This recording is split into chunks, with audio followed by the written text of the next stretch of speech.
इस बार कांग्रेस अपनी ताकत बता पाएंगी शहर में? डेवलपमेंट वाली जो राजनीति कर सकता है जी। वैसे ही शख्सियतों की ज़रूरत है, जैसा कि रफ़ीक ज़करिया साहब। जी जी क्योंकि रफ़ीक ज़करिया साहब अगर नहीं यहाँ पर राजकारण में होते जी तो जी। शायद हम लोग आज बहुत पीछे होते। ओके। माइनॉरिटी डेवलपमेंट डिपार्टमेंट जो है गवर्नमेंट ऑफ महाराष्ट्र का, जी जी अल्पसंख्यक विभाग, जी जी। उससे उस वक्त मैंने 20 लाख रुपए मंजूर करवा के लाए थे ओके। और नमाज़े जनाजा के लिए एक शेड बनवाया था। अच्छा। आज भी वो मौजूद है। जी जी। लेकिन वो मेरा ड्रीम प्रोजेक्ट है। अच्छा। घाटी को अल्टरनेट एक हॉस्पिटल यहाँ जी शहर में होना चाहिए जी जी। और हम लोग वो बनवाने की पूरी कोशिश करेंगे। उसके साथ में कारपोरेशन का मेडिकल कॉलेज भी बनवाने का काम करेंगे। उसके बाद तीसरी जो चीज़ है जी, क्योंकि विठल रुक्मिणी मंदिर है हमारे गली नंबर विठल 3 में, जी जी जी। वहाँ पर थोड़ा ड्रेनेज का भी प्रॉब्लम था और और वहाँ थोड़ा सा एक ब्यूटिफिकेशन का भी काम था। ओके। तो मैंने उस दौर में मैंने करवाया था। क्या बात। इसलिए मुझे खुशी इस बात की रही कि मैंने तीनों समाज के लोगों के लिए अच्छा। ये तमाम चीज़ें की। तो हम लोगों ने कभी ये नहीं देखा कि सत्ता किसकी है यहाँ। ओके। हमने ये देखा कि यहाँ रहने वाले कौन है, ये हमारे ही लोग हैं सब। बेशक बेशक। उनको सुविधा देना हमारी जिम्मेदारी बनती है। बेशक। कि ये कास्ट बेस्ड जो राजकारण कर रहे हैं, हिंदू मुस्लिम की जो राजनीति कर रहे हैं, अच्छा। ये कभी विकास नहीं कर सकते। ओके। हेलो हाय, मैं माजिद निजामी फिर आपके बीच आ चुका हूँ। मैं आप सबका स्वागत करता हूँ मुद्दा कुर्सी के एक नए एपिसोड में। टीम जेनजी न्यूज नेटवर्क की तरफ से पूरे व्यूअर्स का स्वागत करता हूँ। आज एक नई शख्सियत के साथ हम मौजूद हैं, वो जो बहुत एक्सपीरियंस है, जिसने पॉलिटिक्स को ग्राउंड से सीखा, ग्राउंड से जाना और पब्लिक के बीच रहकर राजनीति की, ना कि कुर्सी पे बैठकर राजनीति की। इनका राजनीतिक सफर इतना लंबा है कि मुझे एक लंबी बहस और गुफ्तगू छेड़ना पड़ेगी। और जैसे कि हालात हाजरा चल रही है, शहर में इलेक्शन का बिगुल बच चुका है और इलेक्शन करीब अब 15 तारीख को वोटिंग होने जा रही है। जिस शख्सियत के साथ आज मैं मौजूद हूँ, शख्सियत का इसमें गिरामी नाम जो है, जो मेरे शहर तो इनसे वाकिफ है, जो मेरा आउट ऑफ महाराष्ट्र के लोग सुन रहे हैं उनके लिए मैं बताना चाहूंगा। इनका नाम है मिस्टर डॉक्टर जफर अहमद खान, जो कॉर्पोरेटर भी रहे, सभापति भी रहे एंड विरोधी पक्ष नेता भी रहे। इनका कार्यकाल इतना मजबूत रहा कि आपके अंडर गाइडेंस में बहुत सारे यंग लीडर्स बने। आपने शहर को वो राजनीति दी है कांग्रेस की क़यादत में, जब शहर ये बढ़ रहा था, बन रहा था, तो आपकी नजरों के सामने हर चीज गुजरी। आप जीबी रहने दीजिए, कॉर्पोरेशन रहने दीजिए, आप बखूबी जानते हैं। आप उन शख्सियतों में से है जो इस शहर के दिग्गावर नेताओं के नाम जब लिए जाते तो डॉक्टर जफर अहमद का नाम उस बीच जरूर आना वाकिफ है। और मेरे शहर के लोग इस चेहरे से बखूबी वाकिफ है कि इनकी क़यादत में एक स्कूल चलता है, कॉलेज चलता है, जिससे इस शहर के लोग सईद अहमद खान स्कूल से नाम से जानते हैं। संजय नगर का ये स्कूल है। आपके नाम से, आपके वालिद के नाम से शहर में एक जूनियर कॉलेज भी रन होता है। ये पूरी जिंदगी, और आपका एक बिहार का सफर रहा, आप तेलंगाना के सभापति रहे, सॉरी प्रभारी विधानसभा, आप तेलंगाना के प्रभारी रहे विधानसभा के। आपने यूपी इलेक्शन के अंदर बहुत सारा अपना जो एक्सपीरियंस था, उसमें आपके एक्सपीरियंस से बिहार के इलेक्शंस में आपने पार्टिसिपेट किया। आपने यूपी के इलेक्शन के अंदर अपना एक्सपीरियंस जौहर दिखाया।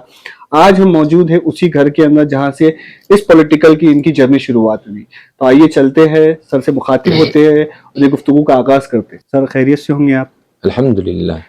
बहुत बहुत शुक्रिया, आपने हमें समय दिया कि आप इतनी बिजी शेड्यूल में, पता है हमको कि आपके पीछे एक रैलियों का शेड्यूल है, मीटिंग्स है, पब्लिक से मिलना है, और आपने हमको इसमें से थोड़ा सा वक्त दिया, इसके हम बहुत बहुत शुक्रगुजार हैं। और आपका स्वागत करता हूं मैं मुद्दा कुर्सी की टीम के साथ और टीम जेनजी न्यूज़ नेटवर्क में। सर, पॉलिटिकल सवाल पे बढ़ने से पहले और हालत हाजरा पे बात करने से पहले मैं आपसे आपकी ज़िंदगी के कुछ अजीम पल जानना चाहूँगा कि ये पॉलिटिकल सफ़र शुरुआत कहाँ से हुई? वैसा तो मैं इस इलाके में ही छोटा सा बड़ा हुआ। अच्छा। इसी इलाके में मैंने मेरा स्कूल का एजुकेशन किया। ओके। उसके बाद 11th-12th देवगिरी कॉलेज से किया। उसके बाद मेरा गवर्नमेंट से BHMS को नंबर लग गया। अच्छा। फिर मैंने डॉक्टरी की। ओके। कई सालों तक मैं यहाँ प्रैक्टिस भी की। फिर उस दौरान राजेंद्र दर्रा साहब से जी। मैं थोड़ा कनेक्ट हुआ। ओके। तो राजेंद्र दर्रा साहब ने मुझे पॉलिटिक्स में पूरी गाइडेंस दी। आने की वो की। वैसा मैं कांग्रेस का जो विद्यार्थी संगठन है NUCI। एनएसयूआई का मैं शहर से मैंने स्टार्ट किया। ओके। आज यूथ जो से। शेख यूसुफ साहब हम्म। शहर सदर है, जी जी ये उस वक्त एनएसयूआई के सदर थे। जी जी जी जी। तो उनके साथ में मैंने मेरे पॉलिटिकल करियर की शुरुआत की। ओके। उसके बाद फिर मैं यूथ कांग्रेस में गया। हम्म। फिर मैं स्टेट में एनएसयूआई में रहा अच्छा। और मुख्तलिफ इलाकों का मैं प्रभारी रहा एनएसयूआई में भी। हम्म। विदर्भ हो या उत्तर महाराष्ट्र हो, ऐसी बहुत सी जगह as a vice president okay. मैं इंचार्ज रहा। उसके बाद मैंने 2005 में इलेक्शन कॉन्टेस्ट किया। ओके। काफ़ी कम उम्र थी मेरी। मैं अगर जान पाऊँ कितनी उम्र थी आपकी? उस वक्त शायद मैं एक 26 साल का था। अच्छा, यंग एज में। जी। और उस वक्त यहाँ पर मैं कांग्रेस का कैंडिडेट था और मरहूम साजिद बिल्डर जी जी यहाँ जी। पर एनसीपी के कैंडिडेट थे। हम्म। काफ़ी अच्छी हमारी उसके अंदर बॉन्डिंग थी। नहीं, इलेक्शन की जो लड़ाई रही अच्छी अच्छा। रही। ओके। लेकिन उस वक्त हम दोनों को भी हम्म। यहाँ पर हार का सामना करना पड़ा। अच्छा। लेकिन फिर भी मैंने दूसरे दिन से वापस काम शुरू कर दिया। ओके। ठीक है, हार जीत तो होती जी रहती बिल्कुल है, बिल्कुल बिल्कुल।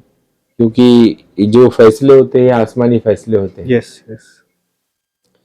फिर 2010 में मैं वापस लड़ा। ओके। जब मैं आई थिंक मुझे लगता 32 या 33 साल का था। 33 इयर्स।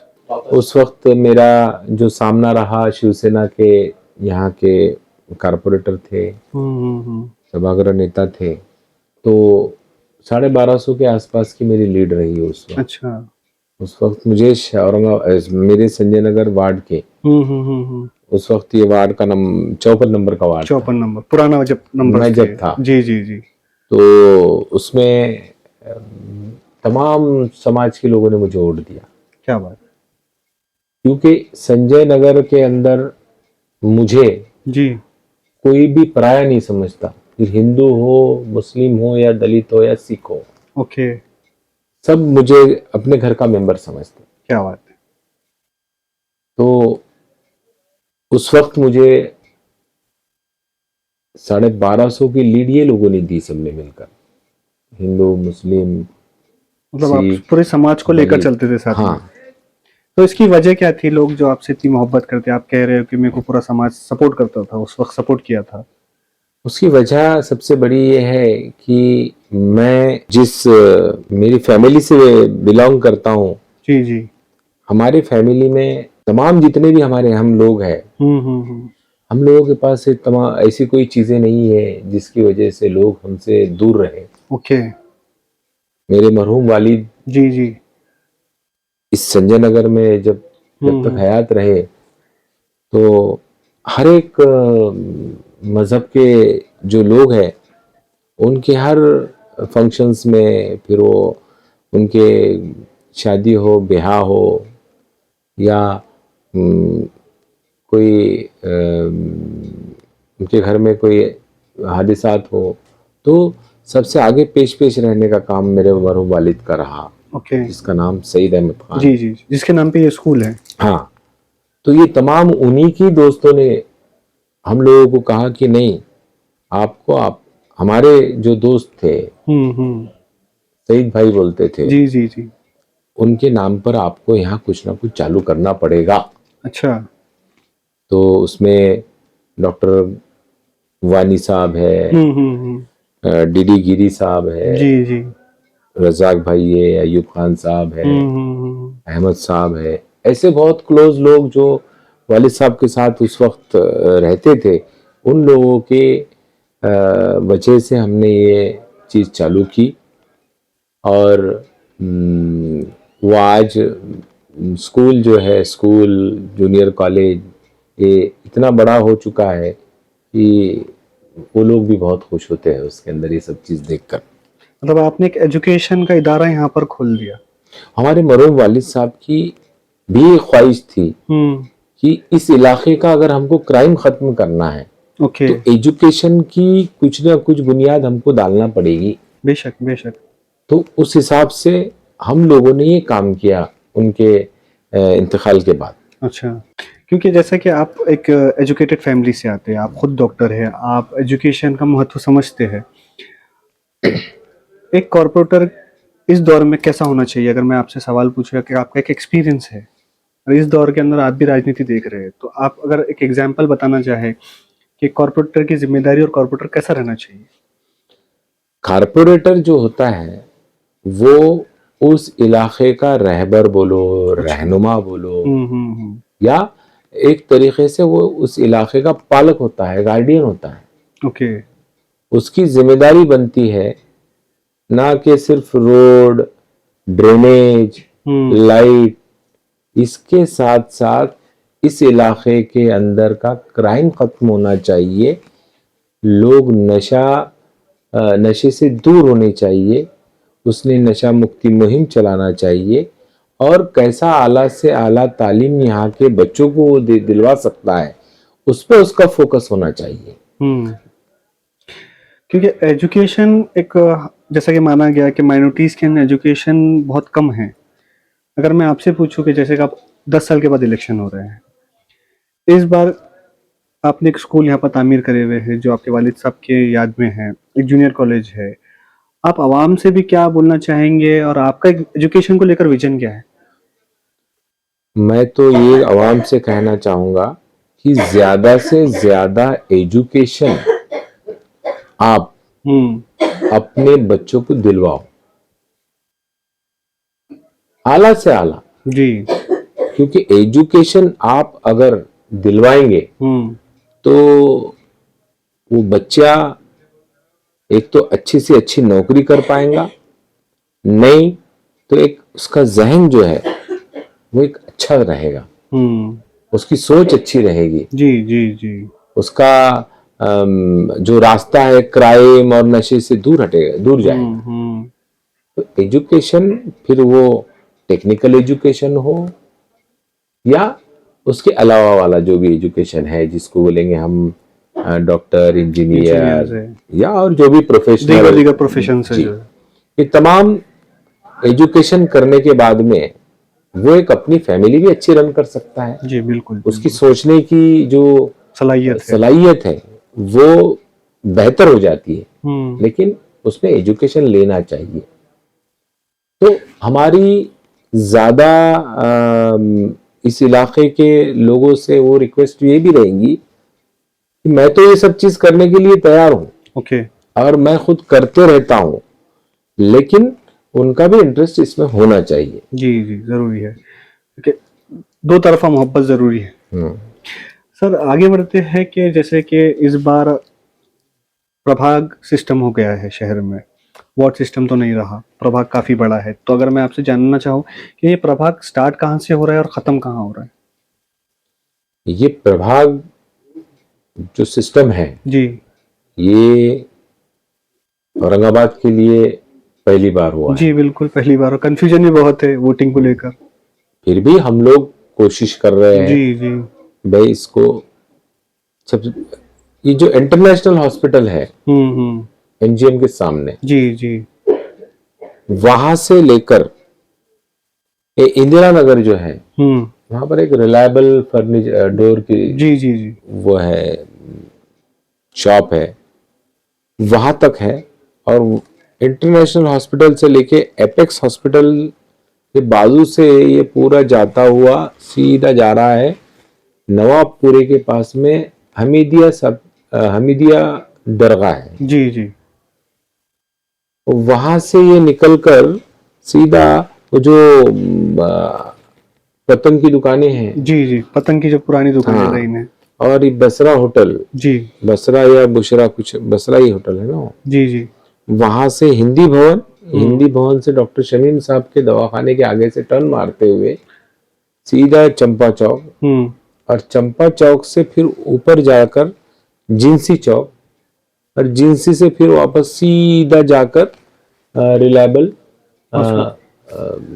डोर का शॉप जो है जी, वहाँ। फर्नीचर का ये जो shop।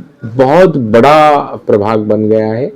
करीब 47,500 से ऊपर उसमें ओट्स हैं। क्या बात, मतलब इतने वोटर बहुत बढ़ चुके हैं इसके जी अंदर। 11 साल के इलेक्शन ना होने की वजह से भी जो बच्चा उस वक्त में छोटा होगा, आज वो वोटिंग डालने का हकदार हो गया है। जी। तो क्या मैं आपसे जान सकता हूँ, क्या आपकी तैयारी इतनी मजबूत हो चुकी है कि ये 47,000 वोट को आप अपनी जगह पलटा सकते 47,000 वोट तो पलटाना पॉसिबल नहीं है, लेकिन मैक्सिमम वोट्स जो है, हैं? क्योंकि ये जो इलेक्शन है, जी इस इलेक्शन के अंदर आपको वोटर ने पहचानना चाहिए। जी तो माजी में हम लोग कारपोरेटर रहे, प्रभाग के सभापति रहे, जी। विरोधी पक्ष नेता रहे, तो लोग जानते हैं कि हाँ कोई तो डॉक्टर जफर अहमद खान है। ओके। तो ये शख्सियत का इलेक्शन है, हम्म और उसके साथ साथ आपको वोटर ने खुद जानना चाहिए।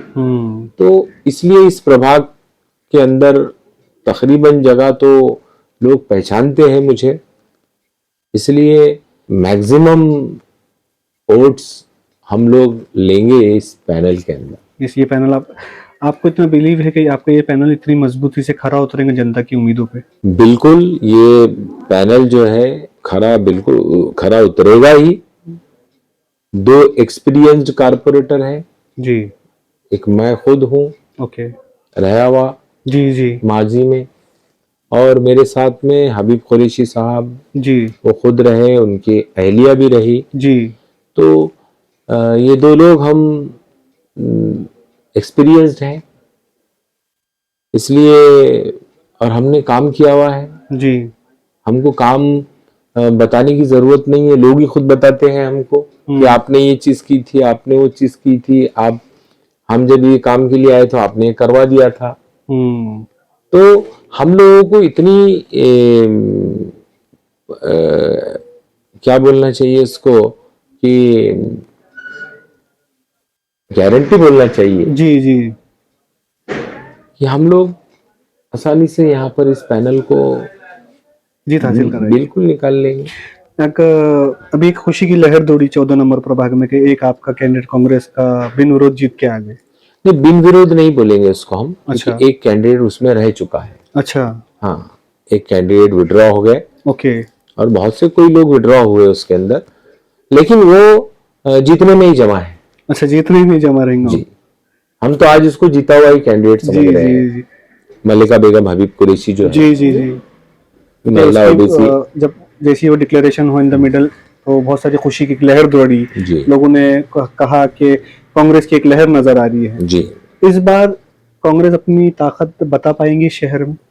बिल्कुल बता पाएंगे। क्योंकि हाल ही में जैसे कि देखा गया कि आसपास के जो अपने इलेक्शंस हुए नगर पालिकाओं के, वहां पर आपके काफी अच्छी सीटें आई आपके। जी 81 सीटें आई जितना मुझे इल्म है, और करीब के शहरों से आपके नगर सेवक भी, नगर अध्यक्ष भी चुने गए। तो वो जो जादू था जो नगर पालिकाओं में दिखाया गया, तो वो जादू शहर को मिलेगा देखने के लिए कांग्रेस की क़यादत में? सही मानों में अवाम जो है जी। बेदार हो चुकी है। अच्छा। अवाम ने देखा 10 साल में वायदे, वो भी झूठे वायदे, फिर बाद में हिंदू मुसलमान झगड़े, दंगे फिसाद बिल्कुल नहीं लगते हैं लोगों को। लोग चाहते हैं कि अमन और शांति रहे, उसके साथ साथ हमारी रोजी रोटी अच्छी चले। जी जी बिल्कुल। लेकिन अगर ये देखा गया, आप अगर देखेंगे तो पिछले 10 साल में आपको ये तमाम चीजें नजर आएंगी कि फला जगह ये हो फिसाद हो गया, फला जगह ये हो गया। और जो बिजनेसेस है, फिर वो हाथ पर काम करने वाला, रोड पर काम करने वाला हो, या जो बड़े बड़े शॉप्स वगैरह है, तो ये लोगों के धंधे भी कम हो गए हैं। ओके। ये तमाम चीजें लोगों ने समझ ली है कि नहीं, हम गलत रास्ते पे जा रहे हैं, इसके लिए हमको इसका नुकसान, खामियाजा भुगतना पड़ रहा है, इसलिए हम अब अपने पुराने रास्ते पे आएंगे। अच्छा।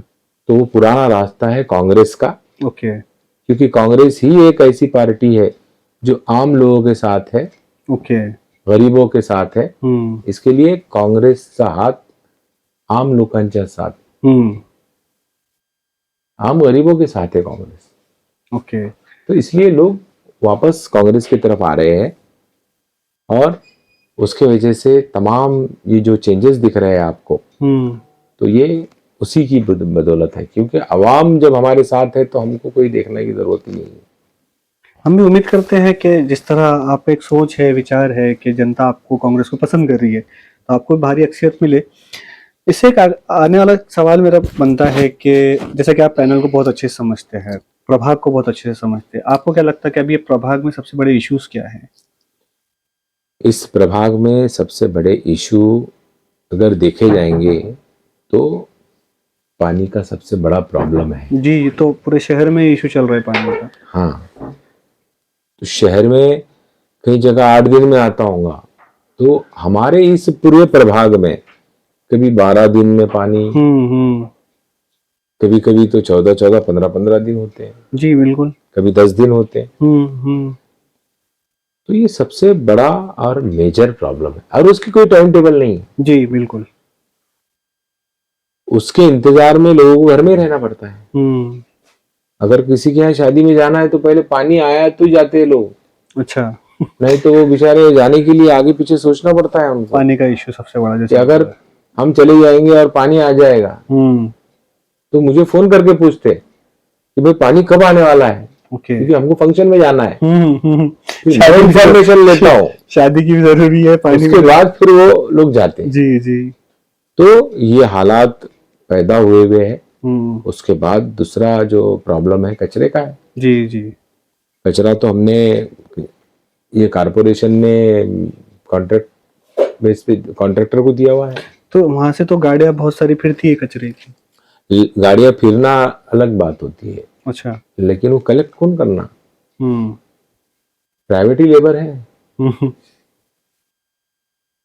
उनको कौन बोलेगा? कारपोरेशन के अगर रहेंगे जी तो उनको पनिशमेंट दे सकते हैं। ओके। उनका एक दिन का पेमेंट रुका सकते हैं। लेकिन ये प्राइवेट वालों को क्या करेंगे आप? तो कचरे का सबसे बड़ा प्रॉब्लम है। जी जी। और ड्रेनेज का पानी, ड्रेनेज का जो गंदा पानी है, जी जी, वो नल के पानी के अंदर मिक्स होता है। जी बिल्कुल। तो पहले 15 मिनट, 10 मिनट या 20 मिनट ड्रेनेज का स्मेल आने वाला पानी मिलता है लोगों को। अच्छा। तो उसके वजह से हेल्थ तो खराब होती होगी, ऑब्वियस है, बीमारियां बढ़ेंगी। ये जो चीजें हैं ये मेजर इश्यूज हैं। इसको हम आम समझ रहे हैं जी, लेकिन ये आम चीजें नहीं है। ये सबसे बड़े प्रॉब्लम है। इसकी वजह क्या है कि पुराना दौर अगर हम निकालें, आपका उस वक्त का एक दौर रहा जहां पर हमने भी देखे कि पानी 2 दिन आड़ या 1 दिन आड़, 4 दिन आड़ मिलता था। फिर ये जो गैप बढ़ चुका है बीच में 15 दिन 12 दिन, उसमें भी कभी कभी नागा हो जाता है। तो ये वजूहत क्यों हो रही है और ये कब तक सॉल्व होंगे? क्या आपका ये पैनल जब जीबी चुन के आएगा तो ये सवाल आपका मुद्दा बन के रहेगा या ये प्रॉब्लम सॉल्व होंगी? देखिए, जब हम इख्तिदार में थे 2010 से 15, मैं अपोजिशन लीडर भी रहा। ओके। तो हम लोग उस वक्त पानी की इतनी किल्लत थी, डेड स्टॉक में थी जायकवाड़ी। यस। तो हम लोगों ने उस दौरान इस शहर वासियों को चौथे दिन पानी दिया हमने। ओके। डेड स्टॉक में रहने के बाद यहाँ तो आज 90%, 95%, 100% भर गया हुआ है डैम, फिर भी नहीं दे पा रहे हैं ये। इसके पीछे मुझे समझ में नहीं आता कि ये अवाम को तकलीफ देने के लिए किया जा रहा है या कोई किसी का शायद कोई बिजनेस वगैरह होगा। इसमें क्या बिजनेस हो सकता? होता है ना, पानी कम, टैंकर उतने ज्यादा दिए जाएंगे। ये तो आप बेहतर जानते हैं क्योंकि आप पॉलिटिक्स में हैं कि इसमें किसका फायदा ज्यादा है। तो ये सवाल उठेंगे नहीं उठेंगे जीबी में? हम जब जाएंगे ना वहां पर जी, तो हम लोग जो है हर जगह हर स्पॉट पे जाते रहते हैं हम। अच्छा।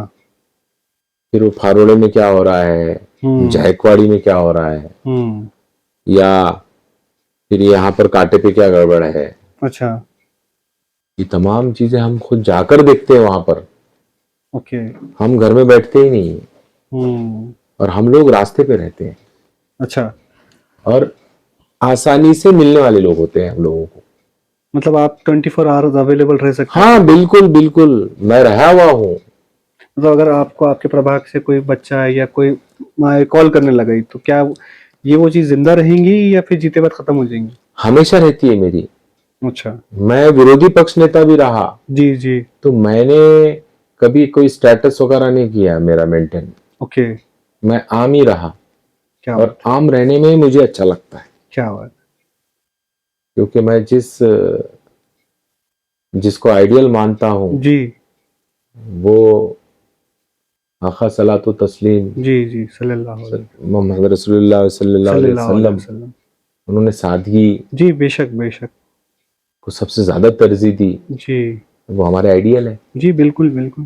तो सादगी मुझे भी रखनी चाहिए, बेशक बेशक। तो मैंने मेरे 5 साल में भी वैसी रखी थी, अच्छा, और आगे भी रखूंगा।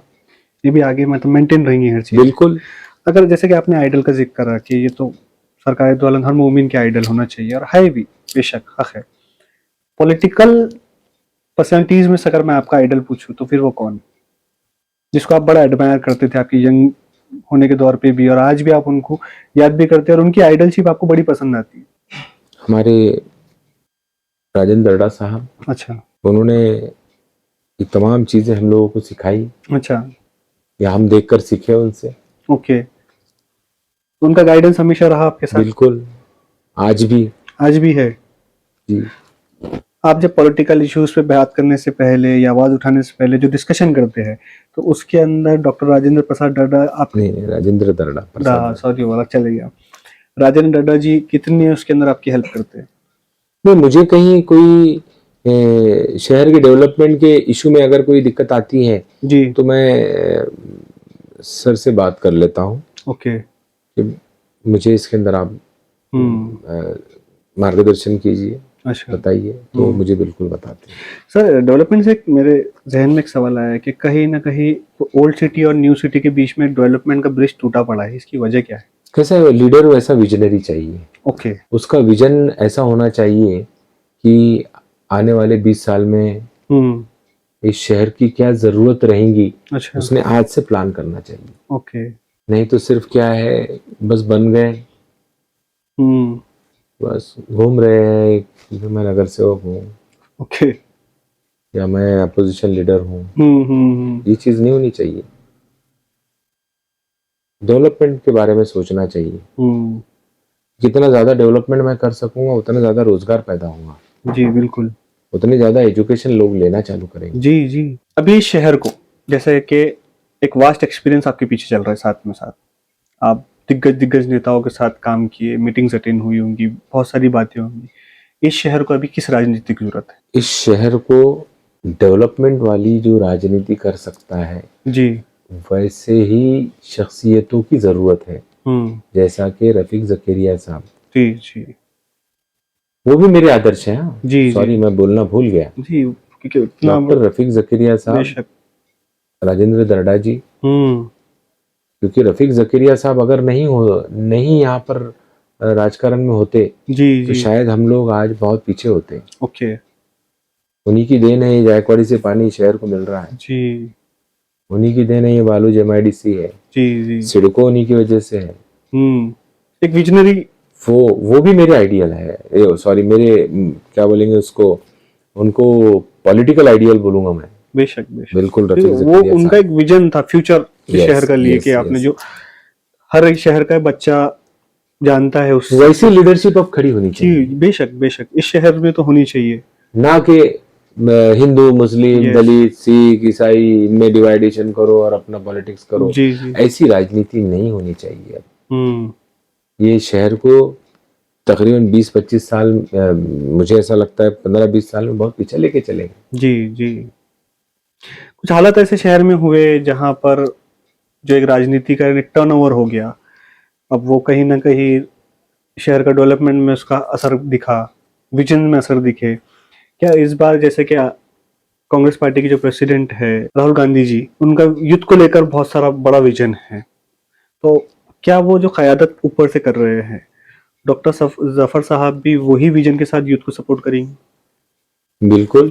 अगर इस सवाल को और अच्छे से फ्रेम कर पाऊं मैं सर आपके लिए, आपके प्रभाग के युद्ध के लिए आपका विजन क्या है?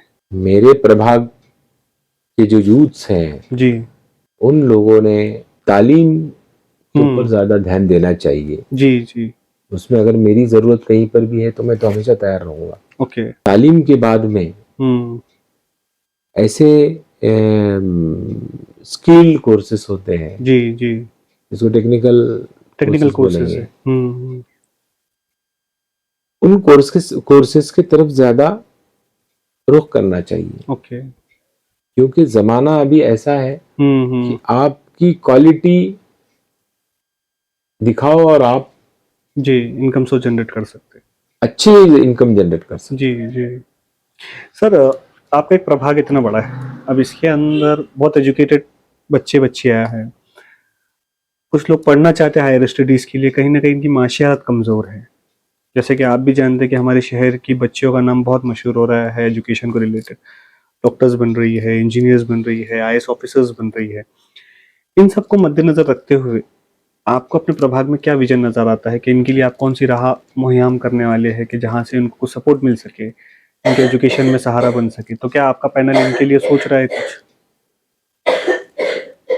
हम लोग, हमारे पैनल वाले ये सोचेंगे कि अगर हमारे पास की जो लड़कियां हैं हम्म वो आला से आला तालीम हासिल करने की क्या बोलेंगे हम उसको, डिजायर करते हैं, जी जी तो मैं खुद हम्म ऐसे लोगों के लिए आईएएस आईपीएस हम्म इसकी जो ट्रेनिंग्स होती है, जी जी वो ट्रेनिंग्स की जो क्लासेस होती है, ओके टीचिंग क्लासेस उसकी, जी जी वो मैं यहाँ कायम करने वाला हूँ।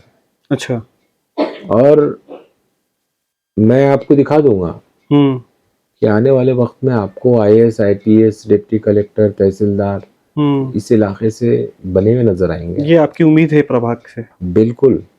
और मैं ज्यादा उसके ऊपर ध्यान देते रहता हूँ।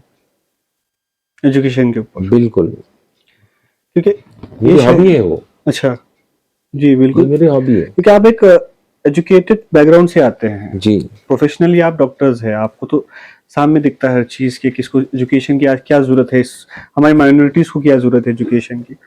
सर अक्सर ये बोला जाता है कि हमारे सिटीज में या हमारे माइनॉरिटीज के इलाकों के अंदर खाने की दुकानें ज्यादा है, स्टडी सेंटर्स नहीं है। तो क्या आपके विजन के अंदर प्रभागों में अभी स्टडी सेंटर बनेगा कोई, बिल्कुल बनेगा, जहाँ पर बच्चे अपने घरों से निकल कर यहाँ पर वो पूरा इंतजाम मुहैया होगा क्या उनको, बिल्कुल। हम लैपटॉप कारपोरेशन, वाईफाई? अरे तमाम चीजें, जहाँ पर ये हम कोचिंग स्टार्ट करवाएंगे ओके वहां पर ये तमाम चीजें मिलेगी उनको। अच्छे से अच्छे टीचर्स हायर करेंगे हम लोग। ओके और ये चीजें करने के पीछे का मकसद ये है, मैं खुद भी एक उस वक्त एमपीएससी की तैयारी कर रहा था। अच्छा, क्या बात है, डॉक्टर बनने से पहले? डॉक्टर बनते साथ में। अच्छा, साथ भी साथ?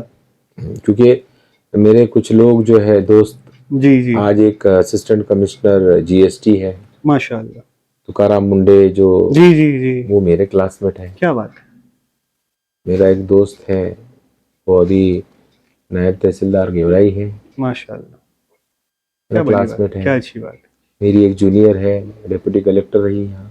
क्या बात है, तो मतलब आपका सराउंडिंग ही ऐसा रहा। तो मेरी सोच भी ये है कि ऐसे बच्चे, ऐसे लोग, हमारे बच्चे भी तैयार होना चाहिए। बेशक बेशक, क्योंकि सर ये शहर जाना गया दो अदब के लिए, उर्दू यहाँ की तहजीब में जी बसती है। ये शहर एक तारीखी शहर है, जी। तारीख इतनी लंबी है कि कई पॉडकास्ट, कई डॉक्यूमेंट्रीज बनती है इसके ऊपर। हम टूरिज्म के कैपिटल भी हैं जी। मराठवाड़ा के, तारीख हमारे से जुड़ी हुई है शहर की, बड़े बड़े राजा महाराजा प्रिंस और बड़े बड़े किंग्स यहाँ पर आराम फरमा रहे हैं। जी। आपको ये लगता है कि हमारे शहर इतना अद्दो-अदब का होना, एक मशहूर शायर भी हमारे शहर से हैं। इसके अलावा भी क्या हमारा शहर कुछ अलग, हमारे जो यंग बच्चे हैं, हमारे छोटे भाई, बड़े भाई कुछ गलत राहों पे निकल चुके हैं, उनके लिए आपका विजन क्या है? ये जो शहर है जी, ये दुनिया में इसका नाम है, बेशक। क्योंकि यहाँ का जो निज़ाम मलिक अंबर ने बनाया था, जी, जी। तो शायद वैसा कहीं पर भी नहीं बना। Rocket science. और इस औरंगाबाद से हमारा रिश्ता जो जी, है, तो ये हमारे लिए फख्र की बात है। क्या बात है। बेशक होना चाहिए। उसके बाद अगर ये देखा जाएंगे तो ये अल्लाह वालों का शहर है। बेशक सूफियों का, संतों का शहर है। 1400 वलियों की पालकी यहाँ पर। बेशक, बेशक। और जो यहाँ के मोनूमेंट्स हैं, हेरिटेज साइट से जो भी है। साइट्स है, दुनिया में उनका नाम है। बेशक।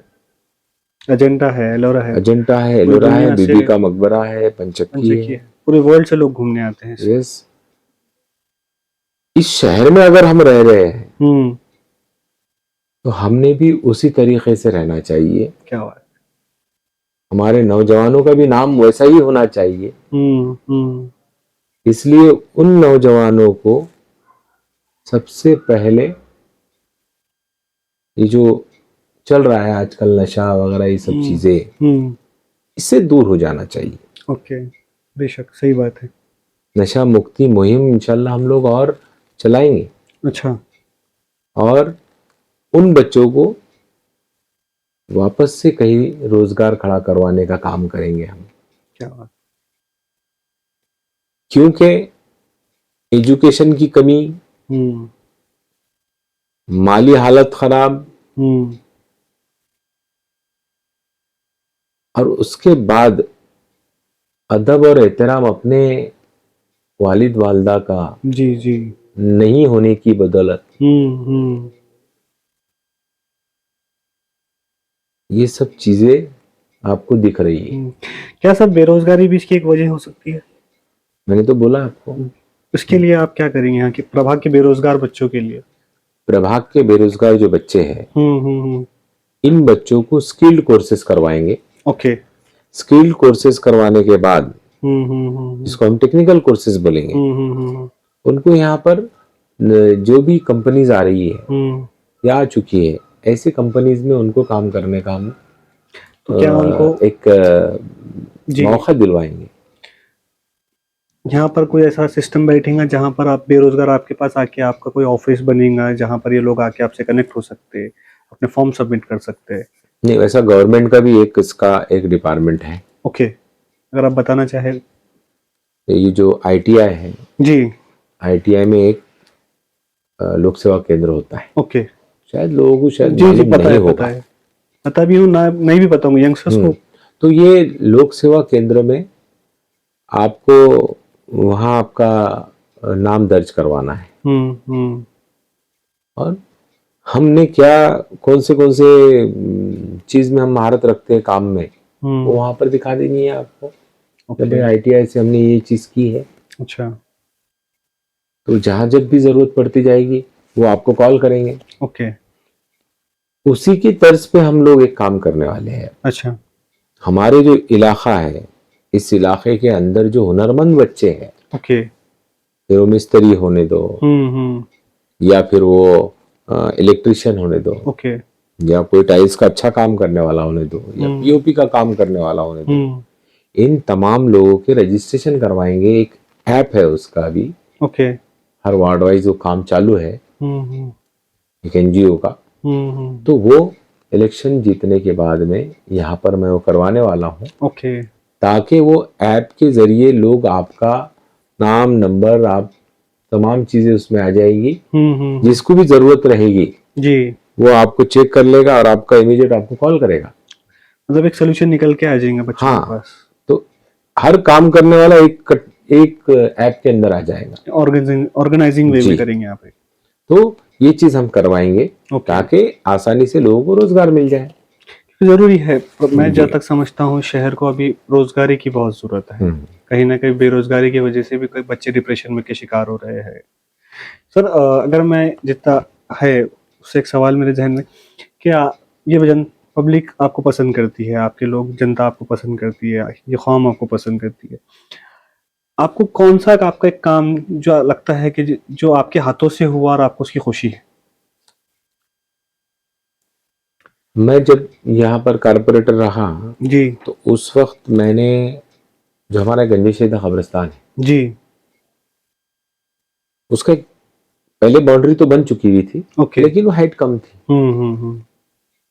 उसके वजह से कुछ ऐसे एलिमेंट्स अंदर जाकर बैठ जाते थे छुपकर। ओके। फिर कुछ वहां पर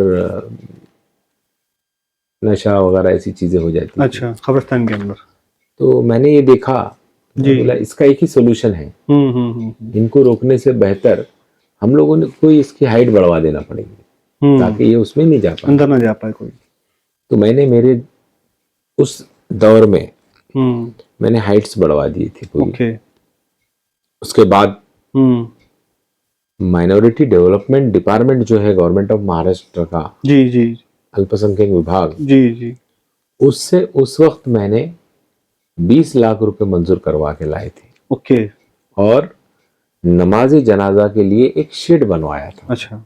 आज भी वो मौजूद है। जी जी, अंदर जो शेड बना हुआ है। अंदर का जो शेड है गंज शहीदा का, तो वो मैंने बनवाया था। ओके। उसके बाद में मैंने तकरीबन 1000-1500 झाड़ें लगाई थी, अच्छा। ताकि उसका एक ब्यूटिफिकेशन रहे, लोग आकर वहां बैठे और उनको एहसास होना चाहिए जी जी कि भाई हमको कल यहाँ आना है। जी, बिल्कुल।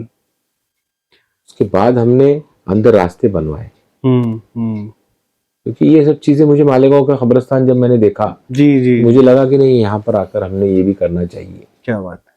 तो उस हिसाब से मैंने उस वक्त डेवलपमेंट किया उसका। वो मेरे लिए एक बहुत अच्छा गेट वगैरह भी उस वक्त मैंने ही उसका वो करवाया था। लेकिन उसके बाद में आने वाले जो दूसरे नगर सेवक आए, उन्होंने उसको बनवाया। ओके।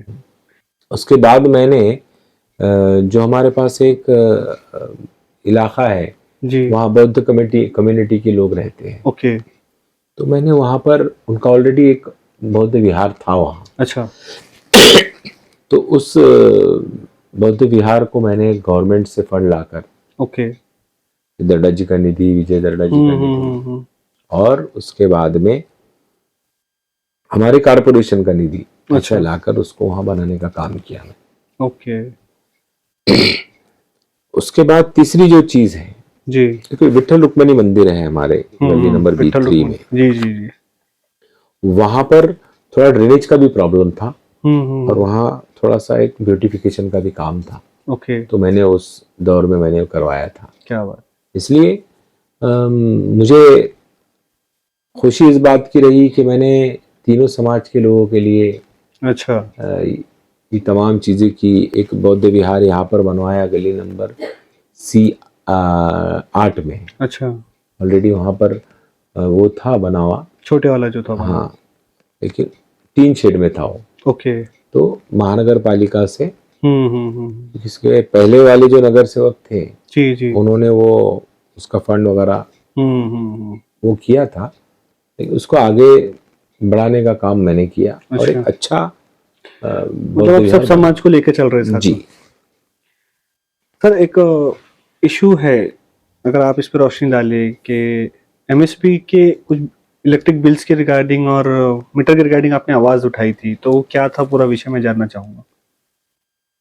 हमारे संजय नगर में ओके, जो मीटर्स लगे हुए हैं लाइट के, तो ये सब घर के बाहर लगे हुए हैं। जी जी, कोई किसी की कंप्लेन नहीं है। ओके, हर घर मालिक यहाँ का बिल बराबर भरता है।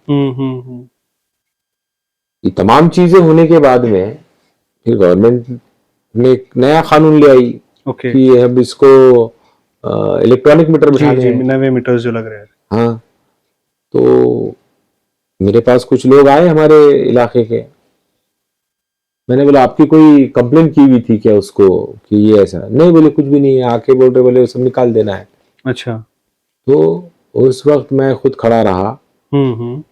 मैंने उस जेई को बुलाया, हम्म। मैं बोला "ये कौन सी वजूहत के ऊपर आप ये लोग निकाल रहे हैं ओके। मीटर इन लोगों के"? हम्म। नहीं, बोले आदेश है गवर्नमेंट का। बताइए मुझे आदेश, हम्म। कंप्लेन है इनकी या इनका मीटर बंद है? अच्छा। नहीं है, ऐसा कुछ नहीं, हम्म। सब बराबर पैसे भर रहे हैं। ओके। नहीं नहीं बोले ऐसा।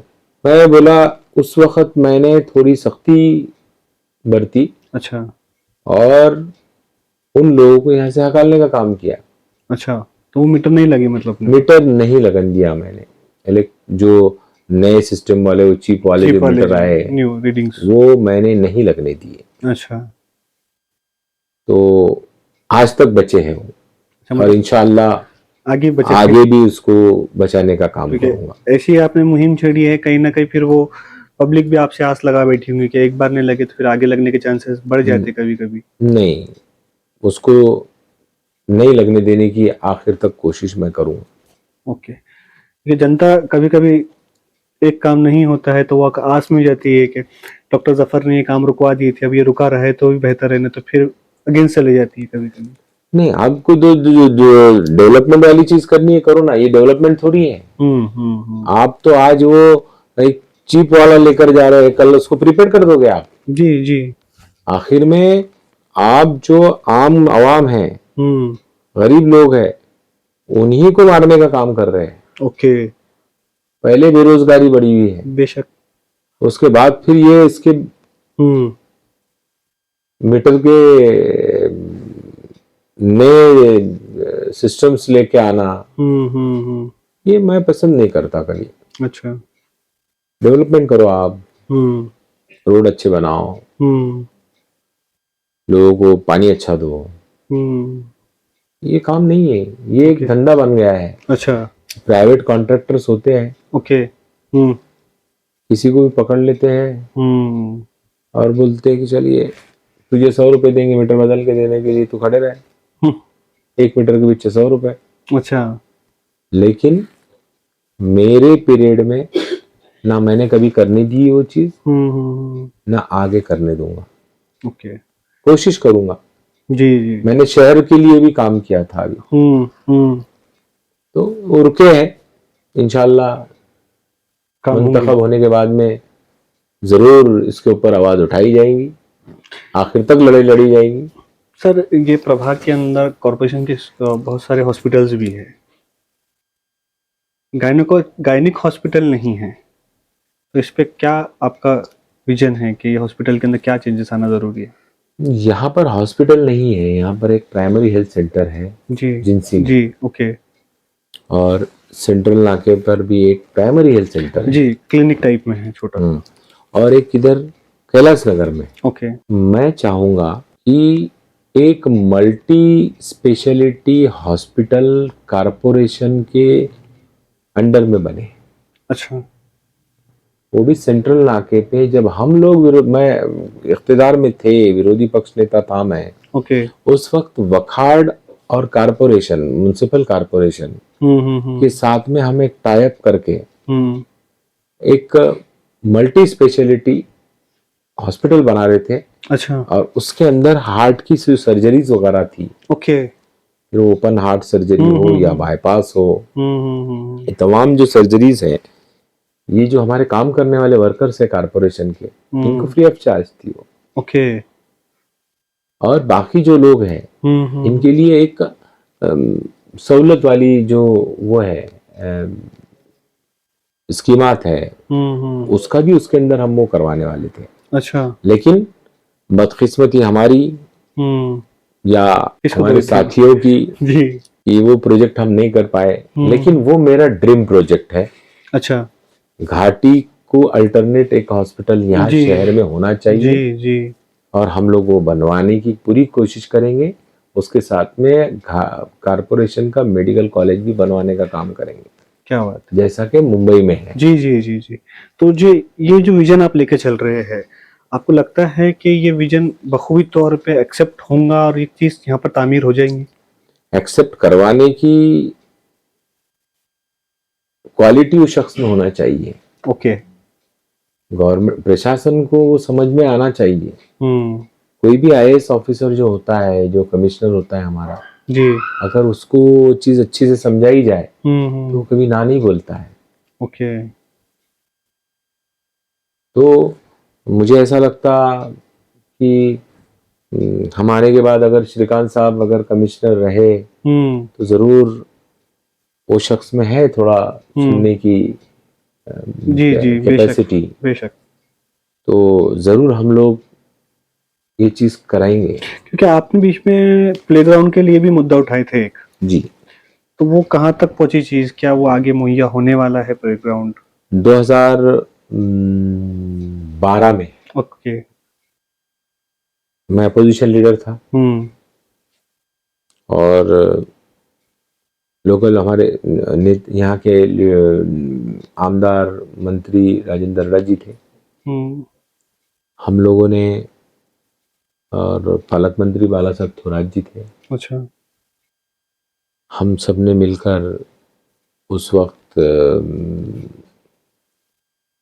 यहाँ के कलेक्टर थे जी, क्योंकि एक गिरनी है यहाँ पर, एक सूद गिरनी खाली पड़ी हुई है, भी 7-8 एकड़ बाकी है, वो खाली है, उसमें से कुछ जगह है ओके जो एमएससीबी को दी हुई है। अच्छा।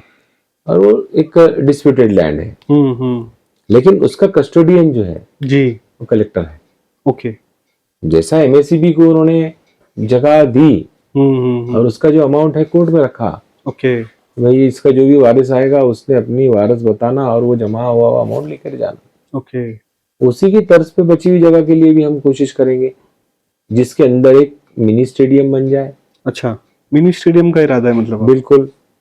अगर मिनी स्टेडियम बनेगा तो हमारे जो बच्चे हैं, युवा बच्चे, ये लोग, ये आजकल जो चल रहा है नशा, फिर बाद में सोशल मीडिया के ऊपर जरूरत से ज्यादा एक्टिव रहना, जी जी जी, इससे दूर हट जाएंगे और अपने हेल्थ की तरफ ध्यान देंगे। जी बिल्कुल बिल्कुल। और उसके साथ साथ वहां मिनी स्टेडियम वगैरह बनने के बाद उसके आजू बाजू हम लोग दुकानें निकालने लगाएंगे। ओके। और वो दुकानें जो है, ये बेरोजगार जो लोग हैं, जो नौजवान बेरोजगार है, या जो क्या बोलेंगे इसको, डिसीज्ड कोई अपंग वगैरह है, जी जी जी, ऐसे लोगों को हम वहां पर रोजगार का अवसर प्राप्त कर देने का काम करवाएंगे। अच्छा, बहुत बड़ा विजन लेके चल रहे हैं आप उस जमीन को लेकर। बिल्कुल। क्या ये पूरा हो सकता है सपना? उस वक्त हमने उस चीज को मोमेंट में ला लिया था। अच्छा। लेकिन 2015 के बाद हम लोग नहीं पहुंच पाए वहां। तो क्या ये आपका ड्रीम प्रोजेक्ट है? ये मेरे ड्रीम प्रोजेक्ट है, कोई मिनी स्टेडियम ओके और एक हॉस्पिटल। अच्छा। क्योंकि ये दो चीज अगर मैं कर दूं तो ये शहर के अंदर रोजगार इतना बढ़ जाएगा ओके कि लोग इस प्रभाग वालों के लिए तो बहुत अच्छा हो जाएगा। जी, क्योंकि आप अगर ऐसा जो विजन आप दिखा रहे हैं शहर को, आपके एक्सपीरियंस के हिसाब से, प्लेग्राउंड का, एक ओपन हार्ट सर्जरी हॉस्पिटल का आप बता रहे हैं, मल्टी स्पेशलिटी, हर चीज वहां पर मुहैया हो जाए कम दामों पे, तो कहीं ना कहीं आस बढ़ जाती है लोगों की, जनता की एक आस बढ़ जाती है कि ये प्रभाग इतना डेवलप हो जाएगा क्या? ये प्रभाग डेवलप नहीं हो जाएगा, प्रभाग के आसपास के और प्रभाग भी डेवलप हो जाएंगे। अच्छा, मतलब पूरे शहर का सोच रहे हैं आप? हाँ, मैं शहर का सोचूंगा प्रभाग के साथ में। जी बिल्कुल, जरूरी भी है, क्योंकि मुझे शहर को एक, जैसा पहले एशिया में सबसे फास्टेस्ट जी डेवलपिंग सिटी जी जी अगर है तो औरंगाबाद थी। जी बेशक, उसको अब वापस ले आने का काम करना पड़ेगा, जरूरी भी है। तो वो लाने का काम महानगर पालिका करेगी, क्योंकि महानगर पालिका के अंदर शहर बसा हुआ है ये पूरा। जी बिल्कुल बिल्कुल। और समस्याएं इसी में ज्यादा है। बढ़ भी चुका है ना शहर, पहले कहीं क्वांटिटी जो शहर की जो डायरेक्शंस है वो काफी सख्त बढ़ चुकी है। उसके बाद और एक ड्रीम प्रोजेक्ट करने जाऊंगा मैं। अच्छा। औरंगाबाद शहर का जो वेस्ट है जी, ड्रेनेज का पानी, जी जी, उन डायरेक्ट नालों में छोड़ा हुआ है। उस वक्त हमने अंडरग्राउंड ड्रेनेज सिस्टम जो ले आई थी, तो 365 करोड़ रुपए का स्कीम था वो, ओके। हम ही थे लोग। अच्छा, आपकी क़यादत में वो चीजें आई थी। यस, मैं विरोधी पक्ष नेता था, अच्छा। शिवसेना की सत्ता थी। ओके। डेवलपमेंट के लिए हम लोग दिल्ली गए, अच्छा। एक शिष्टमंडल गया। दिल्ली में कांग्रेस और आघाड़ी की सरकार थी हमारी, जी जी जी। महाराष्ट्र में कांग्रेस आघाड़ी की सरकार थी। हम्म। हमने यहाँ से वो सब चीजें लेके जाकर वहां पर मनमोहन सिंह साहब मरहूम जी पीएम थे, जी जी शरद पवार साहब थे, जी कमलनाथ जी थे, जी। ये तमाम, अजय माकन जी थे, जय माखन जी, शहरी विकास मंत्री थे। शहरी विकास मंत्री। इन लोगों ने हमारा जो ये जो प्रोजेक्ट था उसको इमीडिएट सैंक्शन करने का काम किया। 365 करोड़ रुपए की योजना उस वक्त लेके आए थे हमने। क्या बात है। उसके बाद 110 करोड़ रुपए का एलईडी लाइट का जो निजाम यहाँ पर लाया गया, जी। हमने ले आए हो। ओके। पहले पीली लाइटें दिखती थी जी जी, बरोबर। येलो लाइट्स का स्ट्रीट्स थे पूरे। और 2 महीने 3 महीने होने के बाद में लाइट कट कर दी जाती थी, बिल ज्यादा हो गया बोले। जी जी। बिल की कटौती करने का काम हमने उस वक्त करवाया। ओके। जयकोड़ी में हमने अप्रोच कैनल बनवाया था, ओके। ताकि उस अप्रोच कैनल की वजह से 7 करोड़ रुपए हमने गवर्नमेंट ऑफ महाराष्ट्र से लिए थे। अच्छा। और वो अप्रोच कैनल बना बोल के हम चौथे दिन पानी दे रहे थे बराबर डेड स्टॉक में से। क्या बात। इसके बाद हम लोगों ने शहर के जो रास्ते हैं उन रास्तों के लिए उस वक्त हमने 21 करोड़ रुपए लेके आए थे। ओके। तो हम लोगों ने कभी ये नहीं देखा कि सत्ता किसकी है यहाँ। ओके। हमने ये देखा कि यहाँ रहने वाले कौन है, ये हमारे ही लोग हैं सब। बेशक बेशक। उनको सुविधा देना हमारी जिम्मेदारी बनती है। बेशक। और एक जो ड्रीम प्रोजेक्ट है मेरा, जी जी, जिसमें औरंगाबाद महानगर पालिका का जो वेस्ट वाटर है, जी देखिए ड्रेनेज का जो पानी है, जी जी। उसके लिए तो हमने उस वक्त UIDSSMT ओके। स्कीम के तहत हमने सेंट्रल से 365 करोड़ रुपए लेके आए थे और बहुत सी जगह STP प्लांट्स बनवाए हमने। फिर भी औरंगाबाद शहर में इसकी ज्यादा जरूरत है। जी बिल्कुल। तो मेरा ये इस शहर के लिए एक ड्रीम प्रोजेक्ट जो बोल रहा मैं, वो ये है कि इसका इस्तेमाल जो है वापस से हमने करना चाहिए। ओके। तो एक CSBR एक टेक्नोलॉजी है। अच्छा। उसको इंशाल्लाह मैं यहाँ पर कोरियन टेक्नोलॉजी है। अच्छा, अगर आप शॉर्ट में उसको समझा सके, शॉर्ट में। हाँ, वो जो कोरियन टेक्नोलॉजी है उसके अंदर ड्रेनेज का जो पानी निकलता है, ओके। उस पानी का STP प्लांट में ले जाकर ओके। उसको उसकी गिलाजत अलग करना। अच्छा। उस गिलाजत के बाद में उसका जो पानी है वो पानी रीयूज किसके लिए करवाना, जो कंस्ट्रक्शन वगैरह करते हैं। अच्छा। इसको कारपोरेशन बेचेगी। अच्छा। लेकिन बहुत कम कीमत में। ओके। तो पीने के पानी का इस्तेमाल कंस्ट्रक्शन के लिए नहीं होगा। और ये चीज करने के लिए वहां पर गैस का प्रोडक्शन करेंगे। ओके। वो वापस गैस निकाला जाएगा। बायोगैस प्लांट टाइप में। उस टाइप का ही रहेगा। वो गैस से हम लोग बिजली तैयार करेंगे। अच्छा। ये कोरियन टेक्नोलॉजी है। ओके। CSBR बोलेंगे इसको हम। जिसकी वजह से इलेक्ट्रिसिटी भी तैयार होगी गैस से। ओके। और हम लोगों का जो खर्च है इलेक्ट्रिसिटी पे कारपोरेशन का, वो बहुत नहीं के बराबर रहेगा। अच्छा। ये मैंने बेंगलोर में देखा। मैं कर्नाटक का इंचार्ज रहा जब। जी जी जी। अभी तेलंगाना में भी रहा मैं, विधानसभा का वरंगल का। तो वहां पर भी हमने ये सब चीज देखी है। और वहां पर तो ये चीज चालू हो गई है। अच्छा। और बेंगलोर में भी स्टार्ट हो गया है। ओके। तो ये जो वेस्ट चीजें हैं, इसको कैसा यूटिलाइज करना, जी जी, और कारपोरेशन का रेवेन्यू कैसा बढ़ाना, वेस्ट से बेस्ट निकाल कर देना। हाँ, आज कारपोरेशन का रेवेन्यू टैक्स के ऊपर है जी। गरीबों को तकलीफ देना, उनके टैक्स लेना और अमीरों को छोड़ देना। अच्छा। ऐसा लोग बोलते हैं, जी बेशक लोग लोग बोलते हैं जी भाई आप अमीरों को छोड़ देते हैं गरीबों और को। गरीबों से टैक्स वसूल करते हैं, तकलीफ होती देते हैं। तो कारपोरेशन को उसका इनकम बढ़ाने के लिए ये चीज हमको करना पड़ेगी। अच्छा हम फिर हो सकता है बिजली भी बेच सकते हैं, क्या बात। हम वो जो उसका वेस्ट निकलेगा उसको हम खाद बोल के इस्तेमाल कर सकते हैं। और पानी तो हम कंस्ट्रक्शन वालों को तो देंगे ही। बेशक बेशक। तो क्या इसका एक आपके पास एक प्लान मौजूद है? बिल्कुल मेरे पास प्लान मौजूद है और जरूर इलेक्शन में मुंतखब होने के बाद मैं अभी मौजूदा जो कमिश्नर है श्रीकांत साहब जी इनसे एक बार मैं बात करूंगा, मिलूंगा, प्रेजेंटेशन हम दिखाएंगे ओके। और इस शहर का कैसा हम डेवलपमेंट कर सकते हैं वो। और मुझे जरूर यकीन है कि ये चीज यहाँ इम्प्लीमेंट वो करवाएंगे। जी जरूरी भी है जो आप विजन बता रहे हैं, जिस तरह के आपने प्रोजेक्ट्स बता रहे हैं, तो इस शहर को वाकई प्रोजेक्टों की जरूरत है जहाँ से बहुत सारी चीजें मुहैया हो सकती है।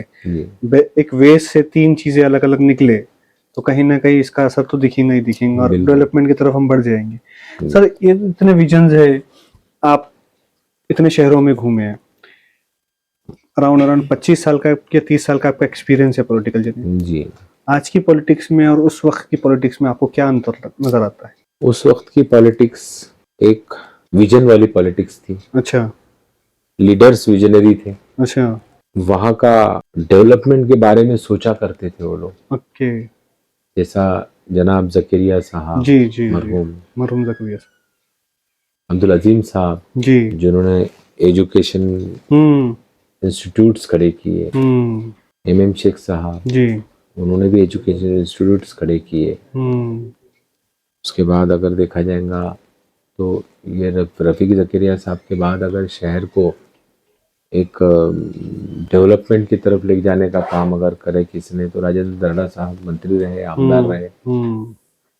तो ये लोगों ने जो उस वक्त के लीडर है ये जी, इन लोगों ने कभी जात पात कभी नहीं दिखी। अच्छा लेकिन आज जो चल रहा है कि ये कास्ट बेस्ड जो राजकारण कर रहे हैं, हिंदू मुस्लिम की जो राजनीति कर रहे हैं, अच्छा ये कभी विकास नहीं कर सकते।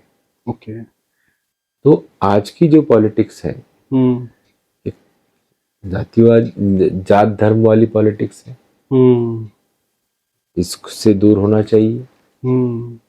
और हम लोग बीइंग अ कांग्रेसमैन जी, हम लोगों के दिलो दिमाग में कभी जात और धर्म और तमाम जो चीजें कभी नहीं आती है। ओके। क्योंकि हमारा जो नेता है अखिल भारतीय कांग्रेस कमेटी के अध्यक्ष मल्लिकार्जुन खड़गे जी, वो शख्स भी गुलबर्गा से ताल्लुक रखते हैं। जी जी जी। लेकिन डेवलपमेंट तो डेवलपमेंट किया उन्होंने। और देश के नेता और देश के विरोधी पक्ष नेता जी राहुल गांधी जी, ये ऐसी शख्सियत है जो आम आवाम के बारे में सोचती है। ओके। जो पिछड़े लोग हैं, जो अक़लियती तबके के लोग हैं जी, खास तौर पे मुसलमान हैं, सिख है, ईसाई है, इन लोगों के लिए सोचते हैं। वो इनकी आवाज बनकर वो संसद में खड़े होते हैं।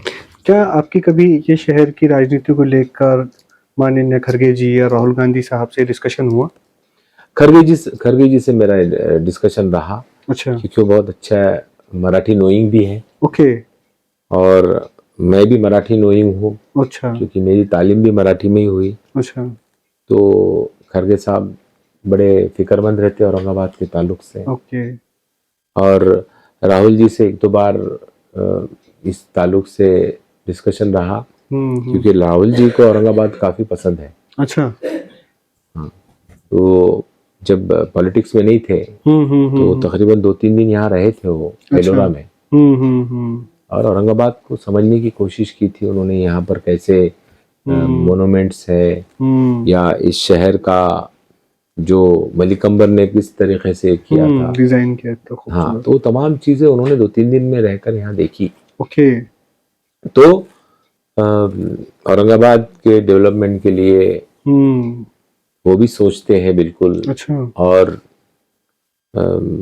जरूर देश के प्रधानमंत्री जिस दिन बन जाएंगे वो, अच्छा। जी तो जी। औरंगाबाद को वापस वही दिन पर ले आएंगे ओके। जो एशिया का सबसे डेवलपिंग सिटी बोलकर जो हम पहले कहा करते थे, हम्म। वापस उसका दौर लाने का काम करवाएंगे। क्या बात है। क्योंकि हम भी राहुल जी के ही सिपाही है, जी जी। राहुल जी के ही टीम में हमने काम किया है। हम्म। फिर उत्तर प्रदेश हो जी। या आपके कर्नाटका हो, हम्म। तेलंगाना हो। क्या कुछ बड़े चेहरे इस बार इलेक्शन में नजर आएंगे शहर को? जरूर मुझे ऐसा लगता है कि 2010 वाली जो हमारी टीम थी उसमें से बहुत से लोग महानगर पालिका में जो एक्सपीरियंस्ड है वो लोग जरूर नजर आएंगे। क्या बात है। हमें उम्मीद करते हैं क्या इस बार, जैसे कि एक पद यात्रा हुई, आप पद यात्रा में भी थे राहुल जी, गांधी के साथ। जी, चाय भी आ गई है सर, आप चाय लीजिए। आप लो लो। चाय पीते पीते बात करते, लोग चाय जी पे चर्चा करते हैं, हम चाय पे बात करेंगे। लीजिए, आप भी लीजिए। देखिए, औरंगाबाद में अगर आप पॉडकास्ट कर रहे हो या औरंगाबाद में आप गुफ्तगू कर रहे हो और औरंगाबाद में आपने चाय नहीं पिए, तो समझना यहाँ की मेहमान नवाजी नहीं हुई। ये शहर की बात से पहले चाय होती है।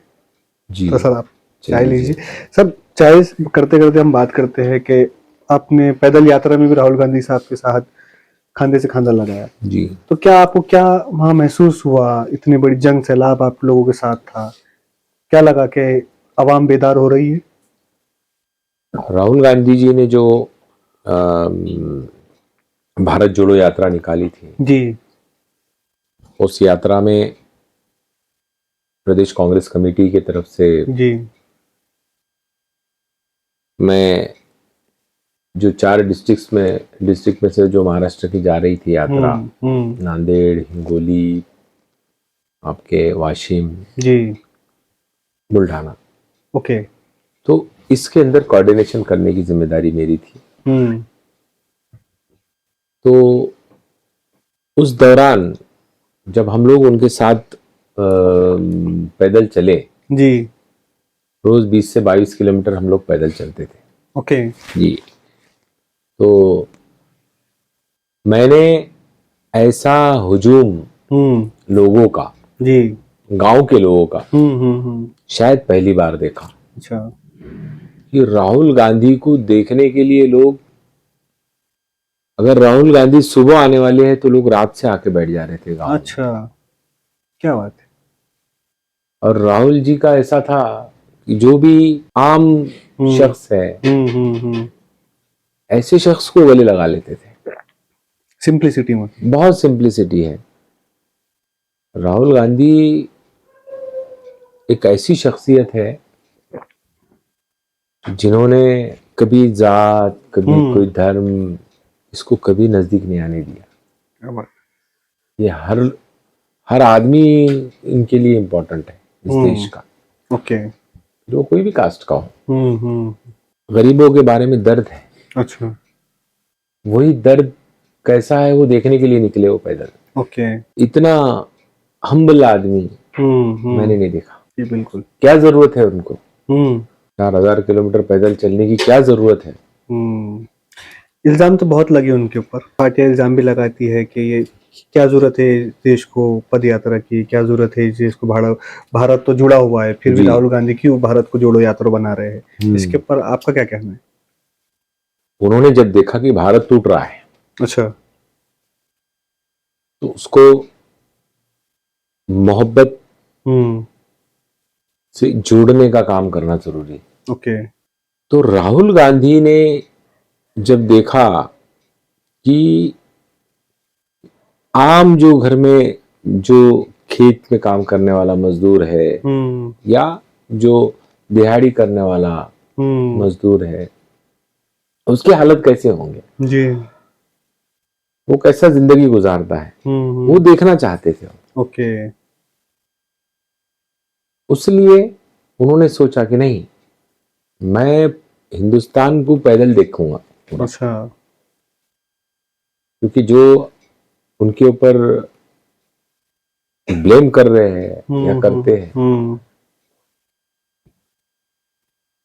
ऐसे लोगों की हिम्मत नहीं है ना ये सब चीज करने की। जी जी। इन्होंने सब तोड़ दिया है देश को, अंदर से खोखला कर दिया। अच्छा, लेकिन राहुल गांधी उसको जुड़ाने का काम कर रहे मतलब आपको ये उम्मीद है कि हैं। और उस शख्स ने देश में दुनिया में एक मिसाल कायम की। ओके। कुछ जरूरत नहीं है साहब ये सब चीज करने की उनको। पॉलिटिकल रॉयल फैमिली है, रॉयल फैमिली है, पॉलिटिकल करियर है। लेकिन आम लोगों की जैसी जिंदगी है। जो आदमी के कपड़े अगर कितने हैं अगर पूछा जाएगा, 8-10 से ज्यादा कपड़े नहीं है उनके पास। अच्छा। एक घर में कितने सालों तक प्राइम मिनिस्टरशिप और पॉलिटिकल तमाम जो पूरा करियर है, चीफ, तमाम चीजें रहने के बाद, लेकिन सादगी पसंद आदमी है। इस मुल्क के अंदर जो हालात पैदा किए गए वो मोहब्बत से जोड़ने के लिए उन्होंने ये यात्रा भी निकाली। और वो अकेला आदमी ऐसा है जो हमेशा कहता है अगर आपको मेरी जान भी लेना है तो ले लीजिए, लेकिन मैं मेरा रास्ता नहीं छोड़ूंगा। क्या बात। और जो दरख्त फल देता है ना, उसी पर पत्थर ज्यादा मारे जाते हैं। अच्छा, बात तो सही है। बगैर फल वाले दरख्त को कोई पत्थर नहीं मारेगा। तो राहुल गांधी वो ऐसी शख्सियत है। क्या बात।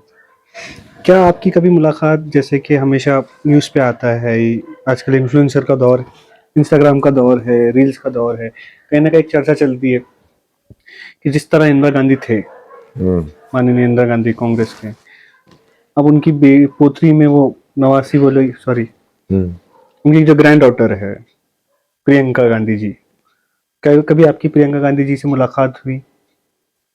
प्रियंका जी से मेरी मुलाकात नहीं हुई। अच्छा।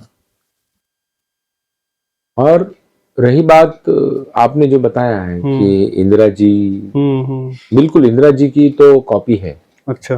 बिल्कुल तौर तरीके, एज अ नेता अगर आप उनको दोनों छवियों को आपने देखा है बखूबी, हम तो नहीं देख पाए, आपने इंदिरा गांधी का भी दौर देखा है, आपको क्या दिखता है कि वो छवि इनमें है? इंदिरा जी का दौर तो मैंने नहीं देखा, मैं छोटा था। ओके। लेकिन जो पढ़ा है, जो समझा है, जी जी, तो इंदिरा जी की कॉपी है ऐसा लोगों का कहना है। ओके। और वो सही भी है, क्योंकि इस देश को गांधी की ही जरूरत है। अच्छा। पहले महात्मा गांधी थे तो देश आजाद हुआ। जी। और इस देश को अगर डेवलप करना है, इस देश को अगर आपको दुनिया में इसका नाम करवाना है, तो आपको राहुल गांधी की ही जरूरत है। ओके। जो विजन वाला नेता है, क्योंकि यही एक ऐसी फैमिली है इस मुल्क की जी, जिसने अपनी तमाम प्रॉपर्टी देश के लिए दान कर दी। क्या? ये एक ऐसी फैमिली है जिसके घर में इस देश के लिए बलिदान दिए गए। फिर वो इंदिरा जी का बलिदान, फिर राजीव जी का बलिदान। जी जी। तो ये वो फैमिली है। और आज जो उनके ऊपर उंगलियां उठा रहे हैं जी, ये उनकी तरफ देखने के भी लायक लोग नहीं है। कुछ लोग ऐसे हैं वो बोलते हैं कि इनका क्या योगदान है। जी बिल्कुल, सवाल तो हमेशा अपोजिशन से पूछा गया। लेकिन पंडित जवाहरलाल नेहरू अगर नहीं होते तो ये देश, ये हालात, आईआईटी भी नहीं आता था यहाँ पर, इसरो नहीं आ सकता था, डेवलपमेंट नहीं हो पाता था बोल में, बिल्कुल नहीं। इस शख्स ने डैम्स बनवाए, बड़े बड़े डैम। जी जी, जैसा जायकवाड़ी डैम है, शंकरराव जी सीएम थे। जी जी बिल्कुल, रखीरे साहब मिनिस्टर थे, इंदिरा जी प्रधानमंत्री थी। जी जी। तो ऐसे बहुत सी चीजें इस मुल्क को डेवलप करने के लिए इन लोगों ने करी। तो इन्हीं की पार्टी को हक है लोगों का वोट मांगने का। बेशक। आज तो हालात ऐसे हैं जी। कि कांग्रेस के इख्तिदार में जिन जिन लोगों को नौकरियां मिली, उनके बच्चे पूछ रहे हैं आज कि कांग्रेस ने क्या दी। जी, ये प्यारा तंज था। कांग्रेस ने बहुत कुछ दी। जी। कांग्रेस अगर नहीं होती तो बहुत मुश्किल हालात होते इस देश के। हम्म। अपनी प्रॉपर्टी, अपना घर दार सब कुछ दे दिया गांधी घराने ने। उसी पार्टी के हम लोग हैं। जी बिल्कुल। तो सर ये तो थे पूरे संजीदा सवाल, पॉलिटिकल सवाल। मैं कुछ पर्सनल चीज़ें आपसे पूछना चाहूँगा कि डॉक्टर जफर साहब अपार्ट फ्रॉम पॉलिटिक्स हमेशा से संजीदा रहते हैं कि हंसी मजाक भी होता है? नहीं, मैं संजीदा रहता हूँ। हमेशा इसी संजीदगी से? हाँ, मैं कभी ऐसा एग्रेसिव नहीं, अच्छा।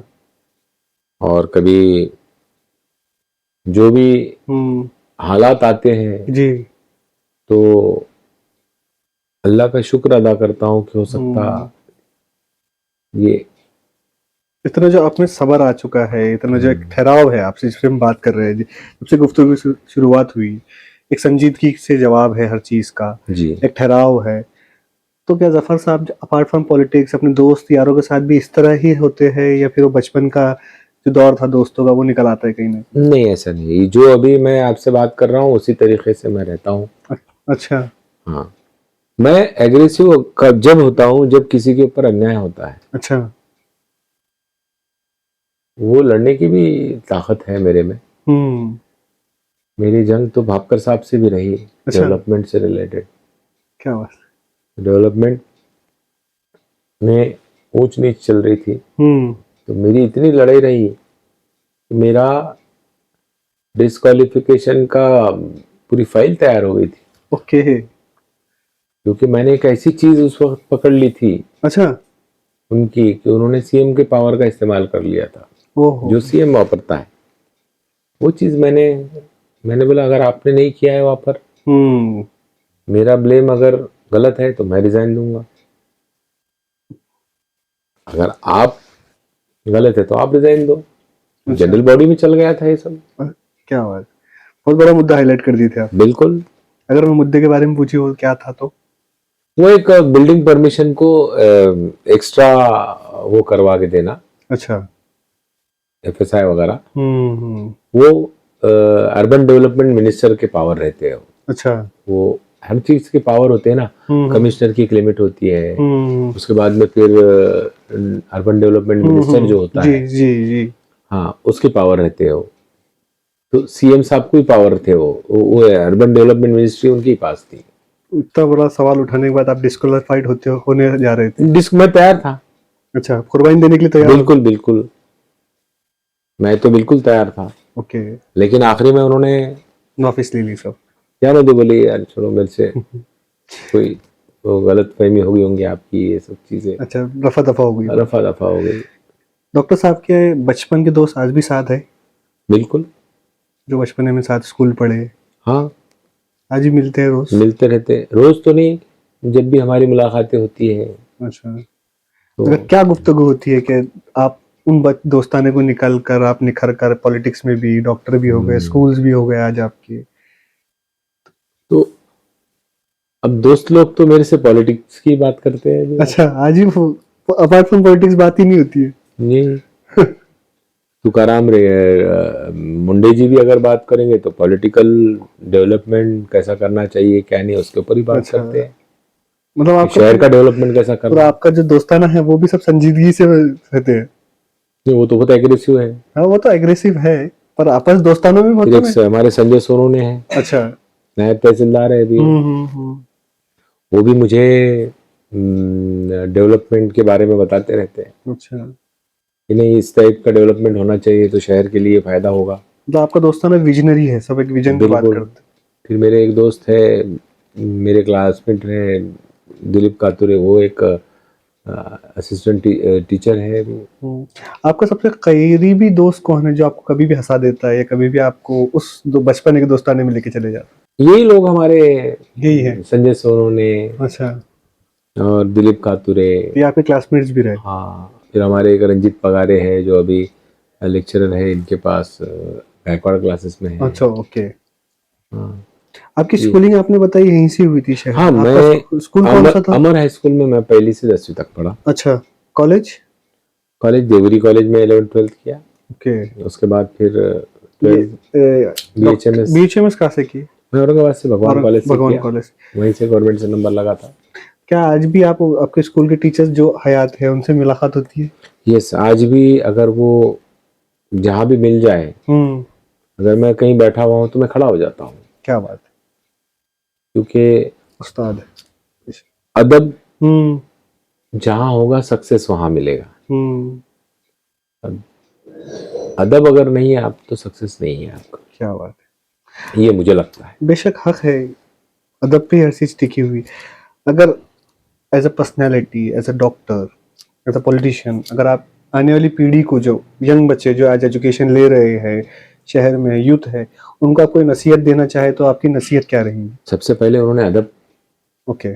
सीखना चाहिए, अपने उस्ताद का करना चाहिए, जी जी अपने वालिद वालिदैन का करना चाहिए। जी बिल्कुल। ये 2-3 चीजें अगर वो कर लेते हैं तो कामयाबी और कामरानी उनके पीछे घूमेंगी। क्या बात है। इनको उसके पीछे जाना नहीं पड़ेगा, कामयाबी चल के कदम चूमेंगे। बिल्कुल कदम चुमेंगे। बहुत बड़ी उसका बात जीता है। जागता एग्जाम्पल मैं खुद हूँ। जी जी।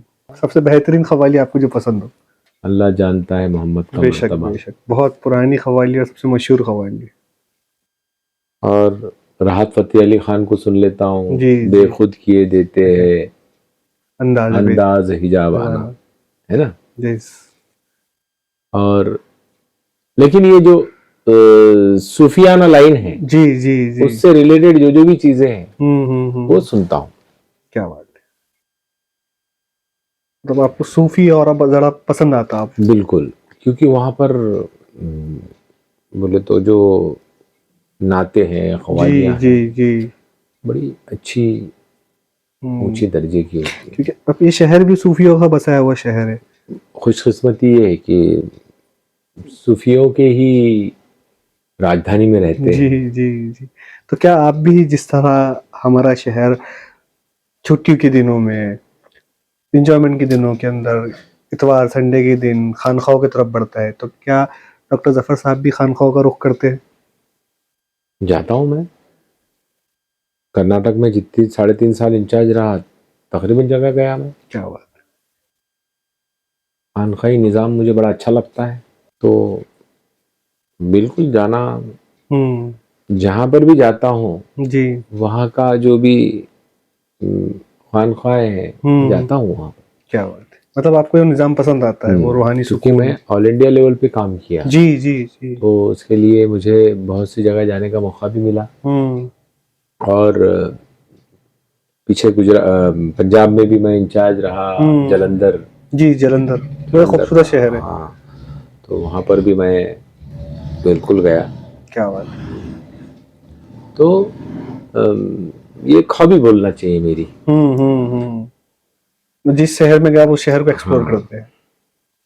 तो सर, इस पॉडकास्ट का एक एंडिंग का सबसे बड़ी चीज कि अब एक आखिरी सवाल के साथ इसको खत्म करते हैं।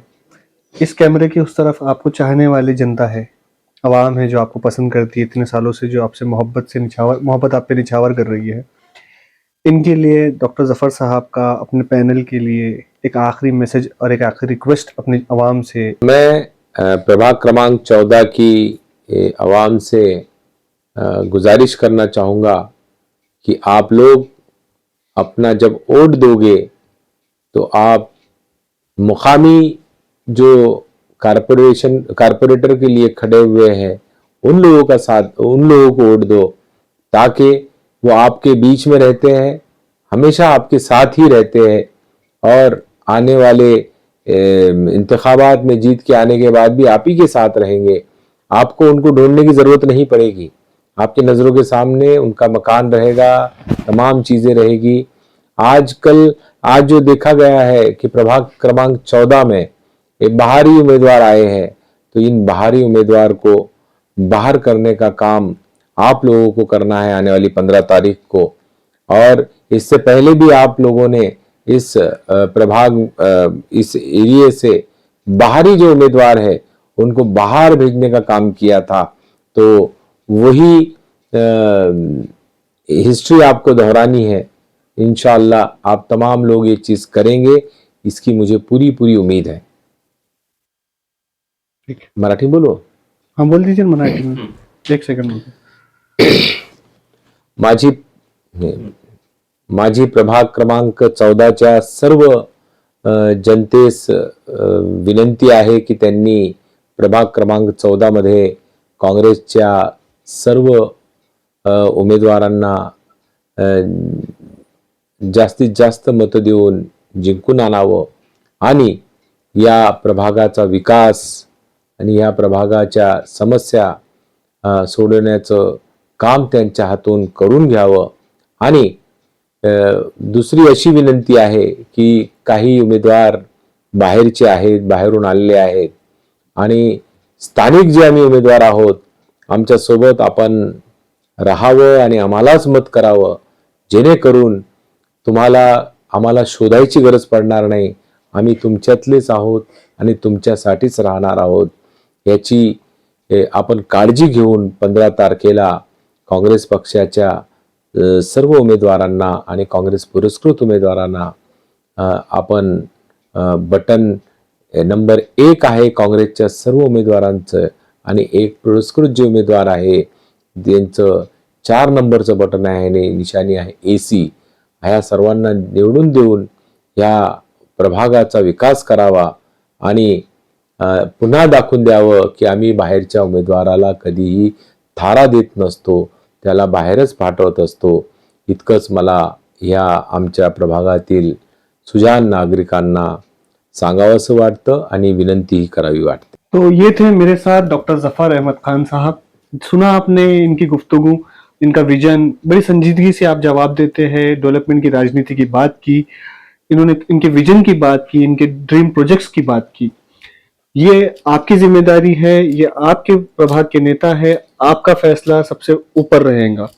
तो मैं माजिद निजामी डॉक्टर जफर अहमद खान साहब के साथ अलविदा लेता हूं मुद्दा कुर्सी की टीम की तरफ से और जेनजी न्यूज नेटवर्क की तरफ से। मैं आपसे अलविदा लेता हूं। Like, subscribe, follow and share the reels. Thank you so much.